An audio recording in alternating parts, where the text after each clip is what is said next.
I'm here to talk about success. I mean, as you know, I was born in 1947 in Austria after the Second World War. So I was very fortunate that I stumbled onto my vision. And I didn't really like Austria when I grew up. I couldn't wait to get out of there. I couldn't see myself becoming a farmer or a worker in a factory or anything like that. Even though my parents wanted me to stay there and have a normal life. But that was their vision, not mine. My vision was totally different. I felt that I was born for something special, for something unique, for something big. Then one day I went to school. I remember I was 11 years old, and they showed a documentary about America. And there they showed in this documentary the huge skyscrapers, the high-rises, the huge bridges, the 6-lane freeways, and all of this stuff. And I said to myself, that's where I want to be. I don't want to be around here with these little farmhouses and these little buildings. I want to be in America.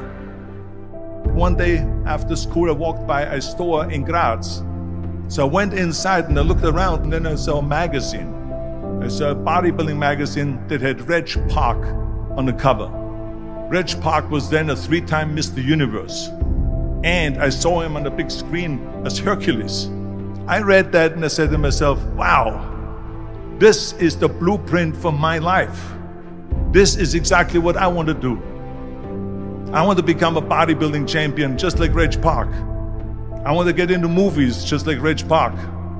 And I want to make millions of dollars and be rich and famous just like Reg Park. Do you know how great it felt that I knew where I was going? Imagine the majority of people don't know where they're going. I knew where I was going, that I'm going to become this bodybuilding champion just like him. So it was just a question of how do you do it?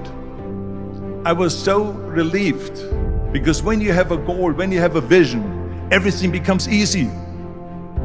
So people always ask me, when they saw me in the gym in the pumping iron days, they say, why is it that you're working out so hard? 5 hours a day, 6 hours a day, and you have always a smile on your face. And I told people all the time, I said, because to me, I'm shooting for a goal. In front of me is the Mr. Universe title. So every rep that I do gets me closer to accomplishing that goal, to make this goal, this vision turn into reality. Every single set that I do, every repetition, every weight that I lift will get me a step closer to turn this goal into reality. So I couldn't wait to do another 500-pound squat. I couldn't wait to do another 500-pound bench press. I couldn't wait to do another 2,000 reps of sit-ups. I couldn't wait for the next exercise. At the age of 20, I went to London and I won the Mr. Universe contest as the youngest Mr. Universe ever. And it was because I had a goal. So let me tell you something, visualizing your goal and going after it makes it fun.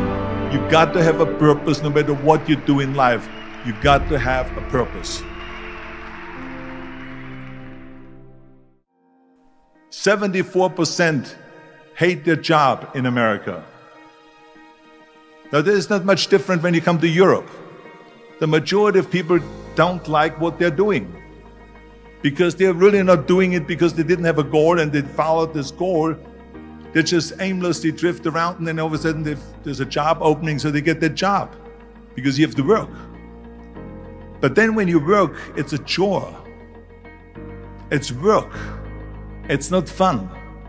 So if you think about, only a quarter of the people really enjoy what they're doing in life. That is unbelievable if you think about it. So I felt so blessed that I knew what I was doing.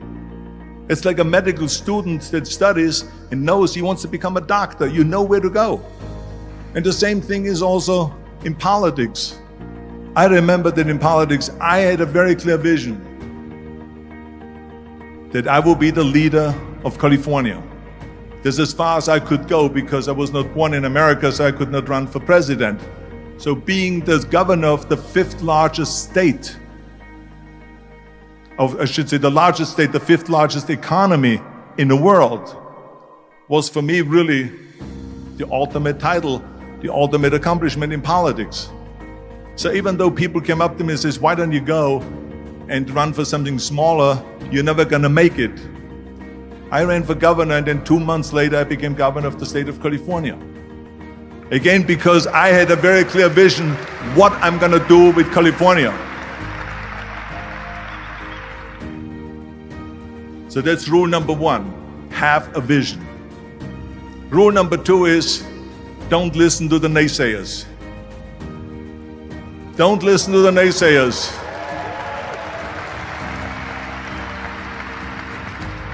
Everything I ever did, the thing that I heard out of people's mouth was, that's impossible. That can't be done. Or no. That is exactly what I heard, and of course I proved to the people that it can't be done.